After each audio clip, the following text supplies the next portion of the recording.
Hey guys, RossDunne. What the fuck is going on? You ever wake up in the morning and just go, "What the fuck's happening?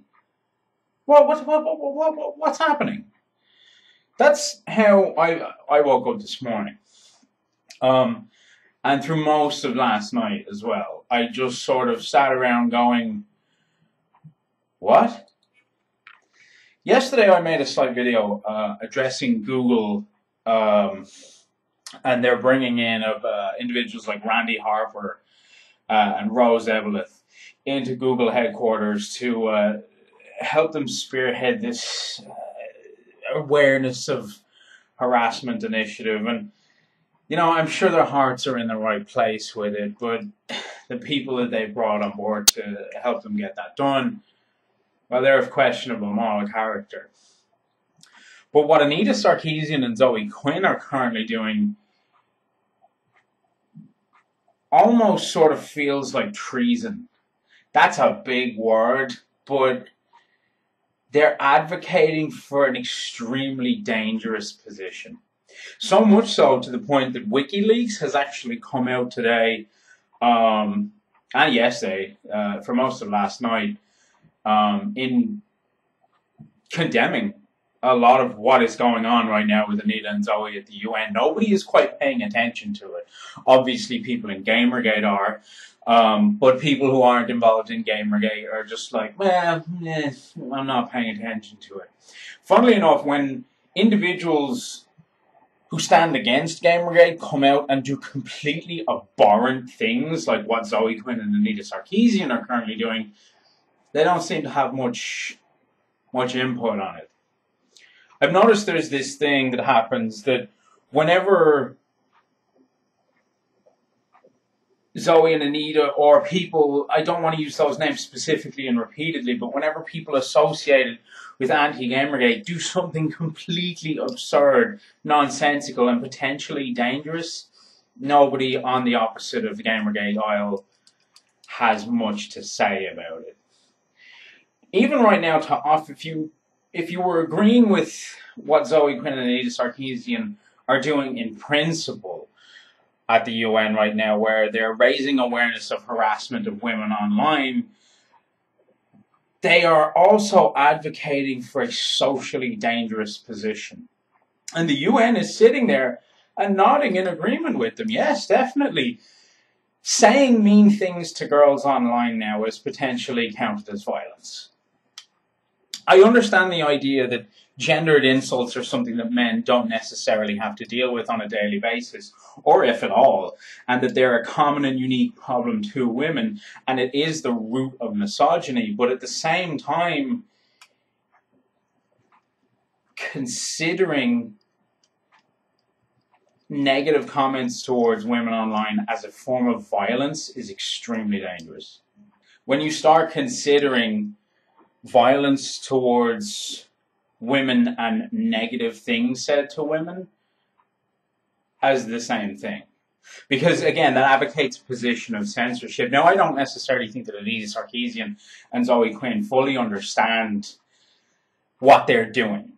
I think in their own minds and in their own hearts, their intentions are good. I think for Anita, it's profit. But for Zoe, I think it's genuinely a matter of that she saw so much negative attention that there is a place where it goes beyond criticism and beyond bullying to really stepping into her personal life and potentially being an issue for her. I understand the idea that when you take something too far, it can become a serious issue for an individual.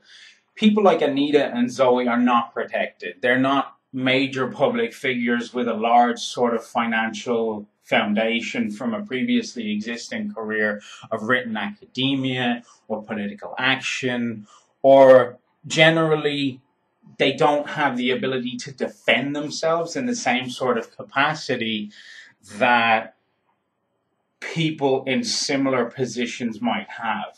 So I can sort of understand the idea that They're concerned for their own comfort and they're concerned for their own lives. Now, I mean, whether or not you agree that Zoe Quinn and Anita Sarkeesian were harassed, I believe they were. I don't want to point a finger at one specific group or one specific individual or even a collective sort of, I don't have names. But I don't believe that they exist now in this place where their victimhood is entirely invalidated. But what I do believe that they're doing right now is exceptionally dangerous. If you go to a forum like the UN and advocate for censorship or advocate for a certain kind of speech to be redefined as violence, it's just extremely dangerous. The UN also doesn't have a particularly good track record of managing issues.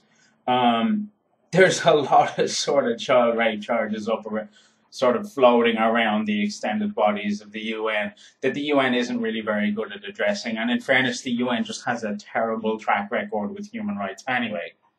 Plus, I wonder if Saudi Arabia stood up and cheered and clapped when Anita Sarkeesian and Zoe Quinn went to the UN and talked about ending online harassment towards women. Probably not. It sets a dangerous precedent, is the point that I'm making. Violence is violence. In this instance, I'm not willing to allow somebody to have a creative license with the word. Simply saying things to people doesn't count as violence.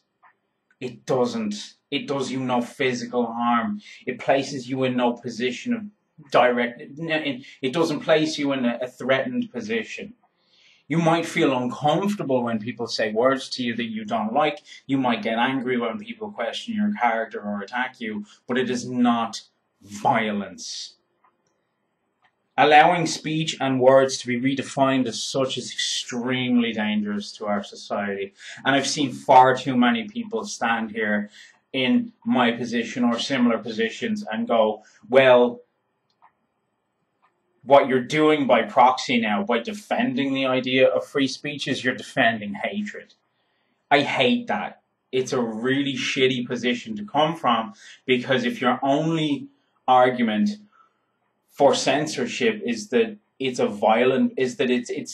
because people say bad things, then you can also then very easily extend that to censorship because people are simply saying the wrong things.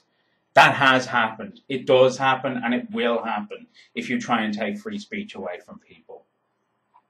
So at the end of the day, I don't necessarily think that Zoe Quinn and Anita Sarkeesian are doing this in a way that is intentionally harmful to society. But what I do think they are is profoundly stupid for failing to understand the ramifications of their support of censorship. I'm RossDunne. Like, comment, subscribe.